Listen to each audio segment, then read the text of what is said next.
Assalamualaikum warahmatullahi wabarakatuh. Nama saya Muhammad Hussein Rifan, NIM 2018 10 11 03 11. Di sini saya akan menjelaskan yang pertama, yaitu untuk menempuh pertemuan 9, yaitu berakhirnya perikatan. Yang kedua, pertemuan 10, jenis-jenis perjanjian bernama. Yang ketiga, yaitu untuk menempuh pertemuan 11, jenis-jenis perjanjian tidak bernama. Dan di sini saya akan menjelaskan yang pertama, pertemuan 9, berakhirnya perikatan. Yang pertama itu perikatan hapus. Yang pertama, perikatan hapus diatur dalam pasal 1381 GW, yang yaitu ada pembayaran, penawaran pembayaran tunai diikuti dengan penyimpanan atau penitipan. Yang ketiga, pembaharuan utang. Yang keempat, penjumpaan utang. Kelima, pembebasan utang. Yang keenam, musnahnya barang yang terutang. Yang ketujuh, batal atau pembatalan. Yang ke-8, berlakunya syarat batal. Yang ke-9, lewatnya waktu. Yang pertama itu pembayaran, itu maksudnya yaitu pelunasan utang atau uang, jasa atau barang, atau tindakan pemenuhan prestasi oleh debitur kepada kreditur. Yaitu contohnya misalnya perjanjian jual beli seperti A membeli sepeda kepada si B, dan maka A membayar harga yang telah ditentukan oleh si B tersebut, dan B harus menyerahkan, yang berarti menyerahkan barang tersebut dan lunas semua kewajiban masing-masing pihak. Maka perjanjian jual beli antara A dan B tersebut dianggap berakhir ataupun lunas. Itu merupakan contoh yang poin pertama, yaitu pembayaran. Yang kedua, penawaran atau pembayaran tunai yang diikuti dengan penyimpanan atau penitipan.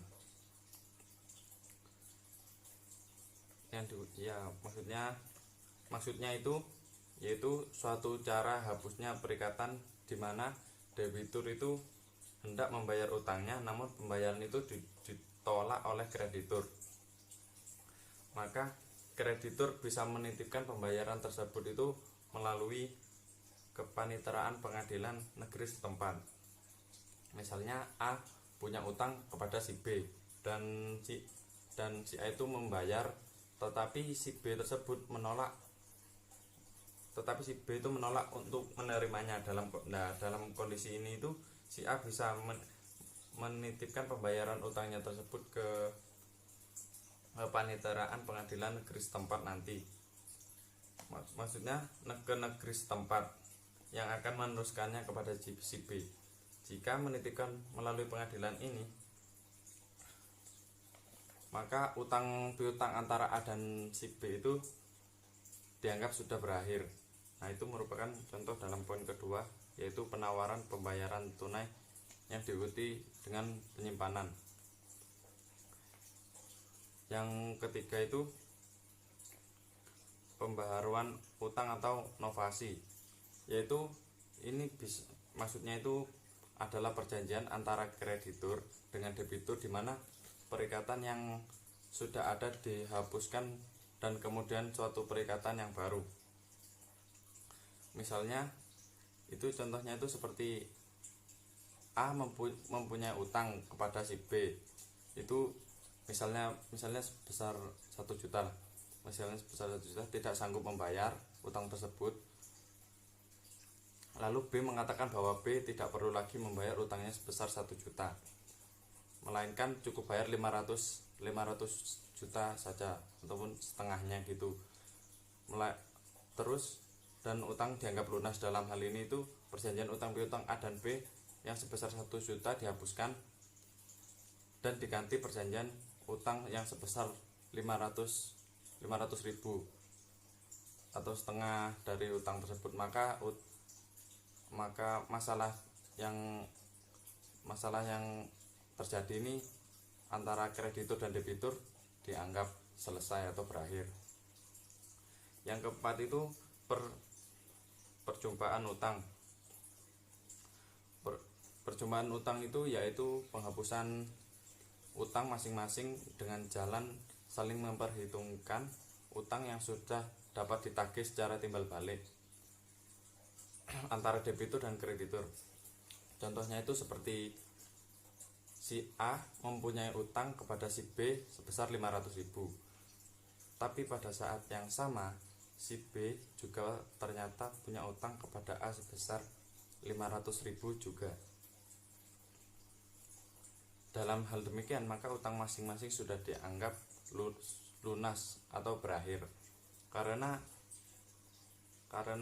perjanjian utang, karena masing-masing antara kreditur dan debitur itu memiliki utang, yang A memiliki utang kepada si B dan B memiliki utang kepada si A, maka itu dianggap impas antara kreditur dan debitur. Yang kelima yaitu percampuran utang adalah kedudukan sebagai orang yang berutang dengan kedudukan sebagai kreditur menjadi satu. Misalnya A punya utang kepada B. Sebentar.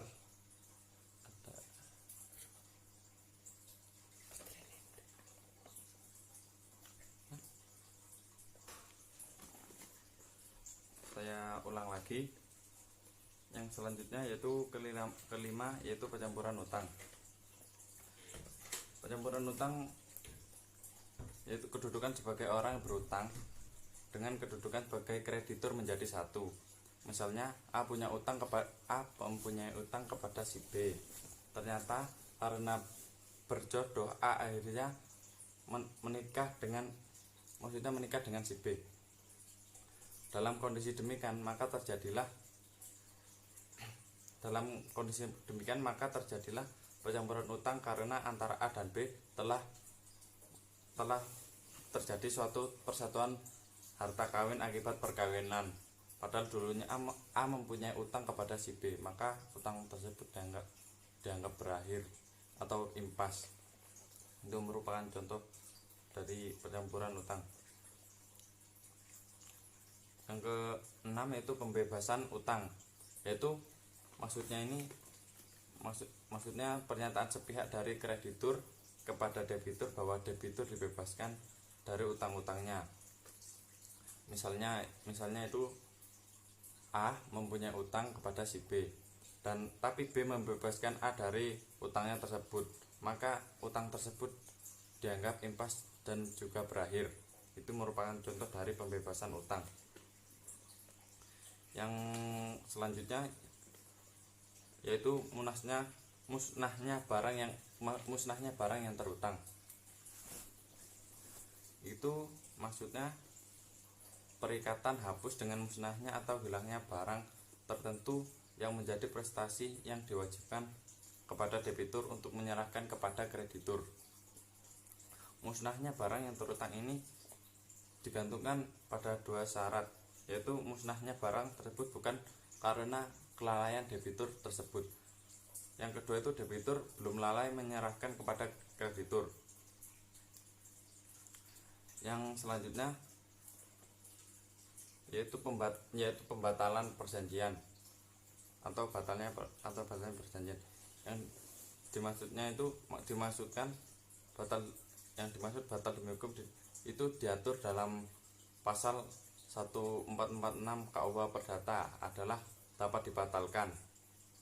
Itu misalnya suatu perjanjian yang dibuat oleh seseorang yang belum dewasa atau belum cakap ataupun belum cukup umur.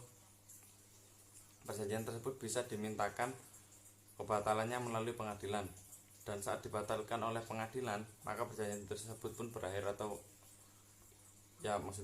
berakhir. Yang selanjutnya, berlakunya syarat batal. Yang dimaksud itu artinya syarat-syarat yang bila dipenuhi akan menghapuskan perjanjian dan membawa segala sesuatu pada keadaan semula, yaitu seolah-olah tidak ada suatu perjanjian. Misalnya itu seperti perjanjian yang dibuat bertentangan dengan undang-undang kesusilaan atau ketertiban umum, yang ini maksudnya diatur dalam pasal 1337 KUH Perdata, adalah batal demi hukum. Yang terakhir yaitu lewatnya waktu. Ini yang terakhir yang diatur dalam perikatan, hapusnya perikatan yang diatur dalam pasal 1381, lewatnya waktu atau daluarsa. Daluarsa menurut pasal 1946 KUH Perdata, daluarsa adalah suatu alat untuk memperoleh sesuatu atau untuk dibebaskan dari suatu perikatan dengan lewatnya suatu waktu tertentu dan atas syarat-syarat ditentukan oleh undang-undang. Itu penjelasan dari saya yang hapusnya perikatan dalam pasal 1381 BW. Nah, pertama maaf saya tidak menunjukkan mind mapping saya. Ini mind mapping saya. Ini yang pertemuan ke-9. Yang selanjutnya, hapusnya perikatan undang-undang, yaitu berakhirnya perikatan karena undang-undang sebagai berikut, yaitu konsignasi atau munasnya barang terutang. Yang konsignasi, yang kedua musnahnya barang utang atau daluarsa, seperti yang saya jelaskan tadi. Yang selanjutnya, yang berakhirnya perikatan yang sudah disepakati para pihak atau kesepakatan para pihak, yaitu berkaitan dengan dipenuhinya syarat sah perjanjian. Apabila tidak dipenuhi maka batal dan telah diatur dalam pasal 1320, maksud saya pasal 1320 sampai 1337 KUH Per. Nah, selanjutnya berakhirnya perikatan atau putusan hakim, itu maksudnya gugatan pembatalan diajukan salah satu pihak disebabkan karena tidak terpenuhinya syarat-syarat subjektif sahnya suatu kontrak. Ya, ini diatur dalam pasal 1320 ayat 1 dan ayat 2. Akibat adanya cacat kehendak atau karena ketidakcakapan serta adanya salah satu pihak yang ditempatkan dalam pengampunan. Selanjutnya berakhirnya perikatan yang terakhir, tercapainya suatu perjanjian. Jika telah tercapai dalam suatu perjanjian dalam perikatan, maka hubungan hukum kedua belah pihak atau antara debitur dan kreditur, maka tidak ada tuntutan dan para kedua belah pihak telah memenuhi kewajibannya. Selanjutnya yaitu saya menjelaskan pertemuan 10, yaitu jenis-jenis perjanjian bernama. Ini mind mapping saya. Ini merupakan materi yang lumayan banyak. Yang pertama yaitu jual beli, yang kedua tukar menukar, yang ketiga sewa menyewa, yang keempat hibah, yang kelima itu borongan atau pemborongan, yang keenam penitipan barang, yang ketujuh pinjam pakai, yang kedelapan pinjam meminjam, yang kesembilan pemberian kuasa, yang selanjutnya yaitu perdamaian. Yaitu saya akan menjelaskan pertama yaitu jual beli. Itu maksudnya jual beli itu adalah suatu perjanjian timbal balik dalam mana pihak yang satu atau si penjual tersebut berjanji untuk menyerahkan hak milik atas suatu barang sedang pihak yang lainnya atau si pembeli berjanji untuk membayar harga yang terdiri atas sejumlah uang sebagai imbalan dari perolehan hak milik tersebut. Jual beli itu juga bisa dikatakan suatu persetujuan yang mana pihak yang satu mengikatkan dirinya untuk menyerahkan suatu barang dan pihak lain untuk membayar harga yang dijanjikan. Dan risiko dari perjanjian ini itu yang pertama mengenai barang tertentu yang diatur dalam pasal 1460 BW bahwa barang itu sejak saat ditutupnya perjanjian adalah atas tanggungan si pembeli meskipun penyerahannya belum dilakukan, dan si penjual bisa menuntut atau berhak menuntut harganya. Yang kedua itu risikonya mengenai barang yang dijual menurut berat, jumlah atau ukuran diatur dalam pasal 1461 BW. Risiko atas barang-barang yang dijual menurut berat, jumlah atau ukuran diletakkan pada pundak atau dipertanggungjawabkan oleh penjual hingga barang-barang itu telah ditimbang, dihitung dan diukur. Setelah dilakukan penimbangan, perhitungan atau pengukuran, risiko tersebut berpindah kepada pembeli. Yang kedua yaitu tukar menukar, yang maksudnya diatur dalam pasal 1541,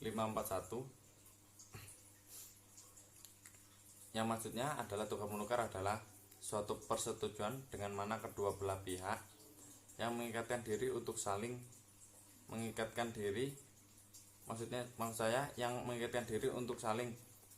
memberikan suatu barang secara timbal balik sebagai ganti suatu barang lain. Dalam dunia perdagangan perjanjian ini juga dalam kedua perdagangan ini dapat dikatakan juga sebagai istilah barter. Dan resiko dari perjanjian tukar menukar ini yaitu diatur dalam pasal 1545 BW, yang jika suatu barang tertentu yang telah dijanjikan untuk ditukar musnah di luar kesalahan pemiliknya, maka persetujuan tersebut dianggap sebagai gugur, dan siapa yang dari pihaknya telah memenuhi persetujuan dapat menuntut kembali barang yang ia telah berikan dalam tukar menukar. Di sini risiko diatur secara adil bahwa risiko yang ada harus dipikul pada pundak masing-masing pemilik barang. Yang ketiga itu atau selanjutnya sewa menyewa. Definisi dari sewa menyewa ini diatur dalam pasal 1548 BW.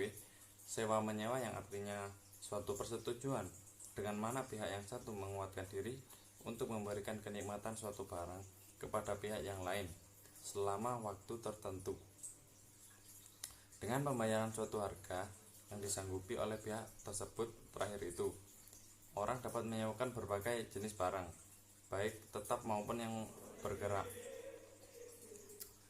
Dan resiko dari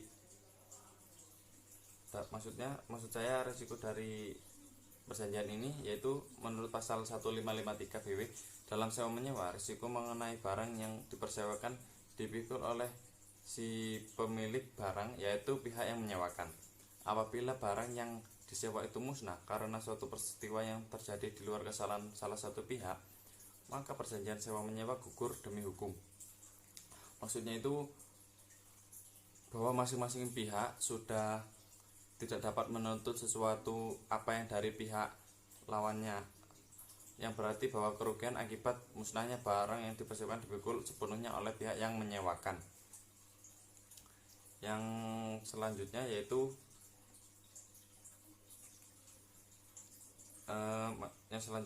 hibah. Definisi dari hibah tersebut diatur dalam pasal 1666 BW, yang maksudnya suatu persetujuan dengan nama seorang penghibah menyerahkan suatu barang secara cuma-cuma tanpa dapat menariknya kembali untuk kepentingan seseorang yang menerima penyerahan barang itu. Undang-undang hanya mengakui penghibahan antara orang-orang yang masih hidup. Dan hibah ini juga digolongkan dalam perjanjian dengan cuma-cuma. Dan resiko dari perjanjian ini yaitu memberikan kemungkinan bagi si penghibah dalam waktu tertentu dapat menarik kembali atau menghapuskan hibah telah diberikan kepada penerima hibah. Dan hal ini sudah diatur dalam 1688 BW. Itu karena tidak dipenuhinya syarat-syarat dengan mana, maksud saya karena tidak dipenuhinya syarat-syarat dengan mana penghibahan yang telah dilakukan tersebut. Dan yang selanjutnya itu pemborongan, yaitu kerja, maksudnya perjanjian borongan atau pemborongan, perjanjian antar pihak yang mengambil pekerjaan dengan pihak yang memberi pekerjaan dengan bayaran yang sudah ditetapkan dari awal, atau ada kontrak kerja terlebih dahulu pertama oleh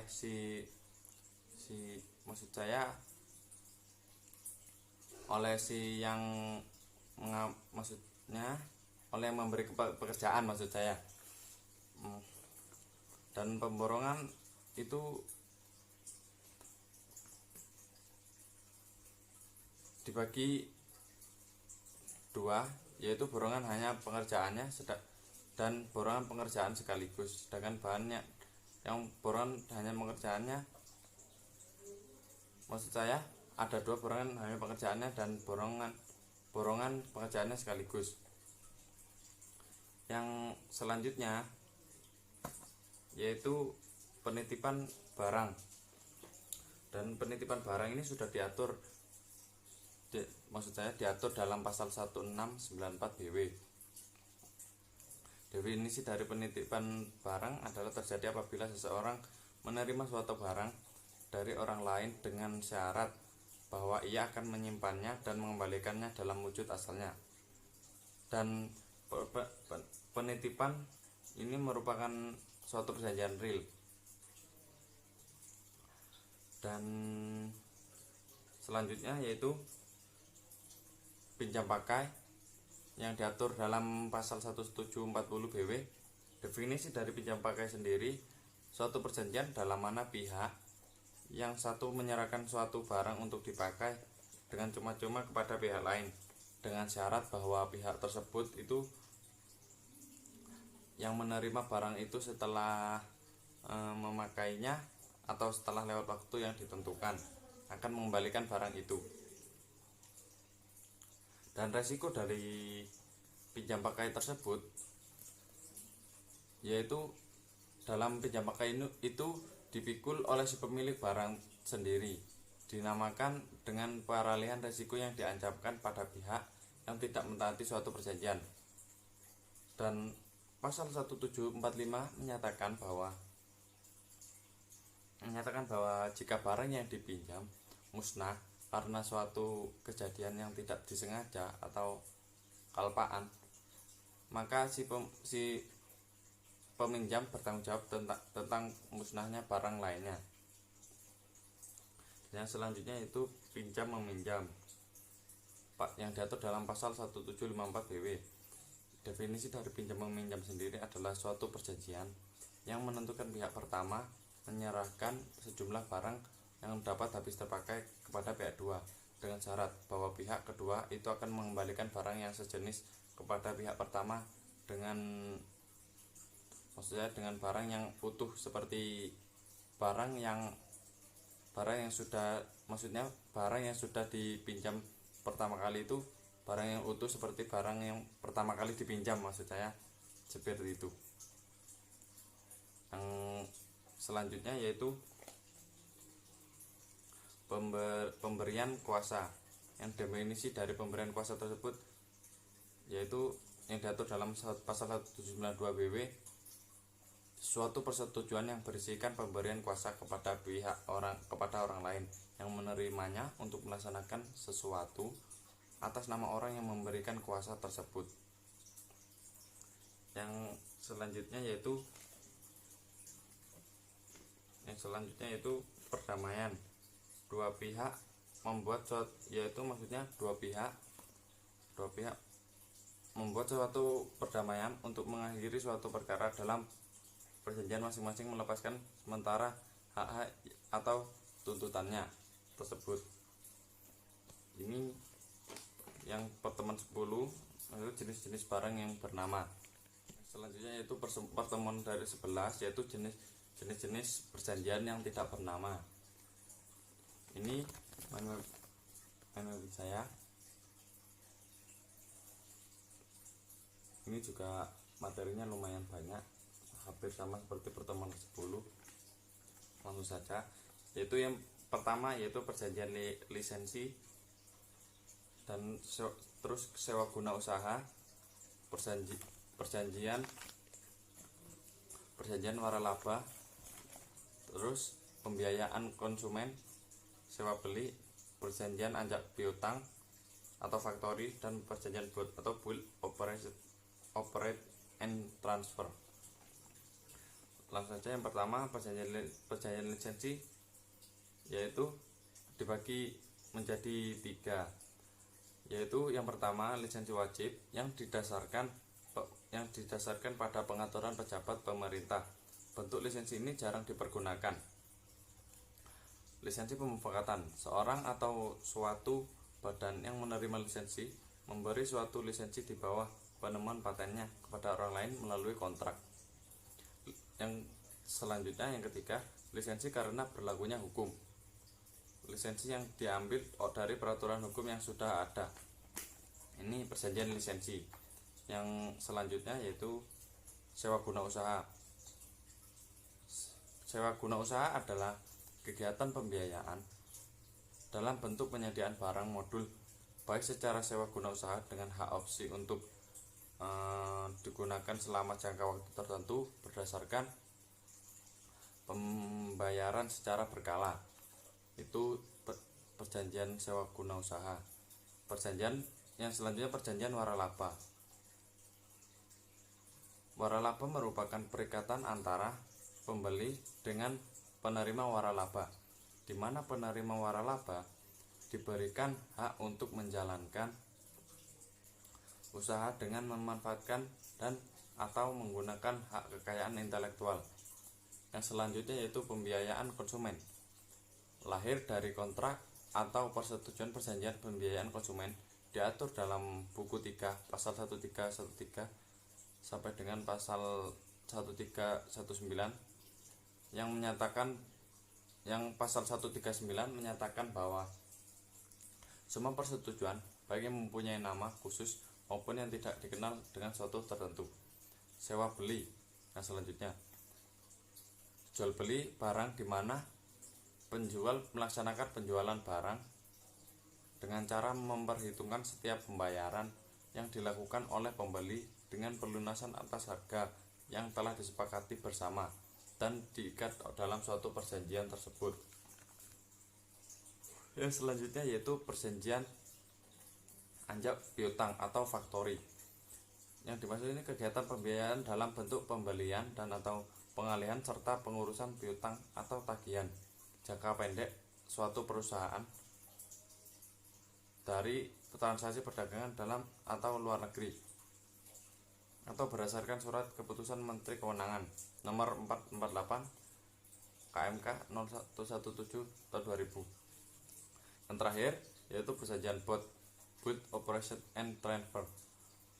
Berdasarkan peraturan Menteri Dalam Negeri RI nomor 19 tahun 2016, itu perjanjian kerjasama yang dilakukan antara pemenang hak atas dengan investor yang menyatakan bahwa pemegang hak atas tanah memberikan hak kepada investor untuk mendirikan bangunan selama masa perjanjian BOT tersebut atau Build Operate and Factory.